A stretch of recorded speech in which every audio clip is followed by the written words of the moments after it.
Hi everyone. Bhavani and Marie asked if I could do a recording of a presentation that I gave at the TeachMeet Wellbeing on Saturday. So here we go. So it's all about using the power of Twitter and social media to collect a group of people, like-minded educators, so that you can learn off each other.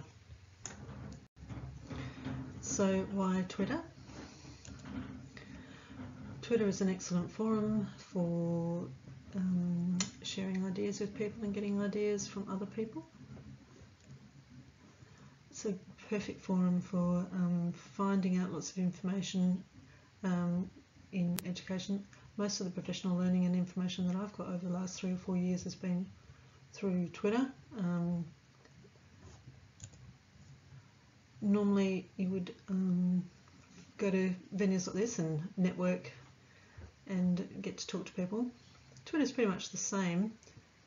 You can have conversations and make connections and learn from people, even though it's not face-to-face.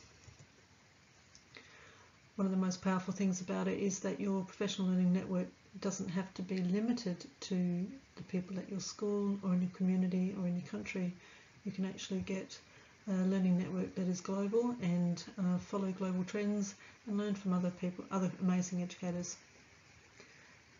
And because it's fun. So, most people think Twitter, isn't that what some people do to talk about their celebrities? I found that when I first started Twitter, I joined because I was going to a conference, or I was curious and I thought, oh well, let's join up and see what happens. Didn't understand it at all, got no idea, didn't know how it worked. I went to a second conference where somebody actually explained how it worked, and I followed a group of people and suddenly it made sense. It was like headlines of a newspaper constantly. I could follow links and I could learn from a whole group of people.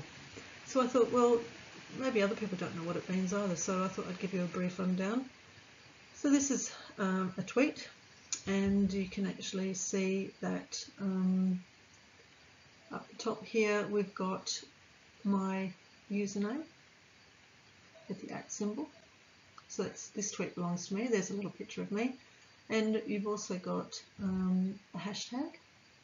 So you can see that TeachMeet WA retweeted this, which means they took my message and they passed it on to all the people that follow them.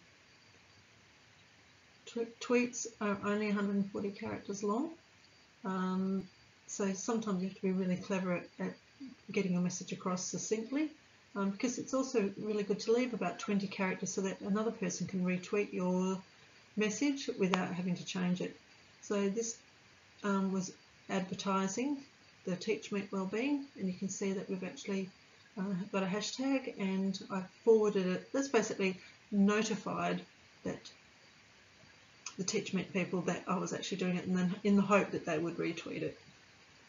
I can add an image, and down the bottom here, you could reply to somebody, you could retweet it, people can like it, and that means that it also saves it for you as well, so you can go back and have a look at tweets that you've liked, and you can actually forward it on through an email if you want to. Alright, so this was the whole point of getting people onto Twitter with a bit of support. So once you've joined, chosen your username, choose something that makes sense to people, I guess. Most people I know are using their names. It's a little bit like a digital brand, so that when you Google somebody, your stuff comes up. It's really easy to remember. You don't have to try and think, what was my username? So I've used my name. You might find that you don't feel comfortable doing that, but you know, it's up to you. Some teachers just use their teacher name. Another good thing to remember is that you should really have a description of who you are. I only use Twitter for professional purposes. I don't use it to really do anything else. So I wanted other teachers to follow me so that who were like-minded. So I had to give them a little bit of information about myself. I've also got a blog which people can go and check out more if they wanted to know a bit more about me. Following and followers. These are the people that I follow, and all of their tweets come into my Twitter stream. So whenever they tweet something, I get to see it. I have this many followers, so everything I tweet or retweet gets shown to those people. So it's important that you do grab, quite a selection of followers. You can see that the difference between the following and followers is really not that different. So, aim to, in your first try to get follow 50 people and build on those. It's not like liking or unliking. You can actually unfollow somebody if you want to, if their Twitter stream doesn't fulfill any needs of yours. But get a good bunch of people, There's no point just having 3 or 4 people because it's like a really small room. So if you have 1,000 people, not everybody tweets all the time, and of course you've got different time frames as well, and also you're not going to catch everything, so don't worry about this fear of missing out business. You can catch people, and if you really want to, if you think there's something that you might have missed out, you can actually tweet and ask a question and somebody will get back to you. So the hints that I had was a short Twitter handle makes it easy to retweet, so people are going to retweet it and doesn't take up a lot of the 140 characters. Add a picture so that people know who they're tweeting to. It does make it a little bit more personal and gives people a bit of an understanding of who you are.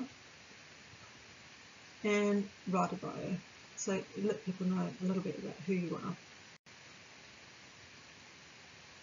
So once you've joined up, once you've added your bio, once you've added your picture, follow other educational tweeters. Now the way I did it initially was I found somebody that I liked what they were saying, and then I went in and had a look to see who they followed, and then I clicked on them and followed them. And I've been on Twitter for about 4 or 5 years, so my following 1,500 people has taken me a few years to get there. But as I said, go around, have a look, check other people and see who they follow, and then choose to follow them as well. People are very frightened about putting out their first tweet, so one of the things that you can easily do is just retweet something else that catches your eye. So if you see something that's happening today at the TeachMeet WA Reach, retweet it. Somebody will forward it on, and the good thing is if you add a hashtag, then that will go out to more people than just the people that follow you, because the hashtag will go to anybody who's looking at that particular hashtag.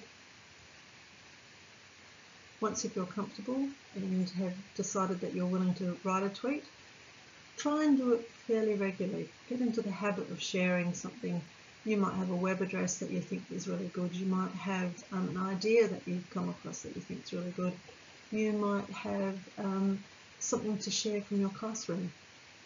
Share it. Somebody will be interested. And there are different hashtags. This is the one that we used on the weekend, but there'll be one that you'll be able to use for TeachMeet Reach. Add it to your tweets, and then it will have a bigger audience. And if you include the @WAPLN to your tweet, we'll retweet it as well. These are just a few people that were at would be interesting to follow. Once you have a look at what they're doing, you can follow people that they follow as well. So I hope that this helped a little bit to move you on as far as Twitter goes. As I've said before, it's one of the biggest game changers for me as far as professional learning goes, and I learn something new every time I go on. The educators on Twitter are an amazing bunch of people. They're very caring and collaborative, and are willing to work with people and share, very caring and sharing. And I've used Twitter to do global projects. I've used it to get back information. I've used it to promote, and I've also used it to learn. So it's a fabulous tool, and I hope that you feel as if today is going to be a day that you will give it a go.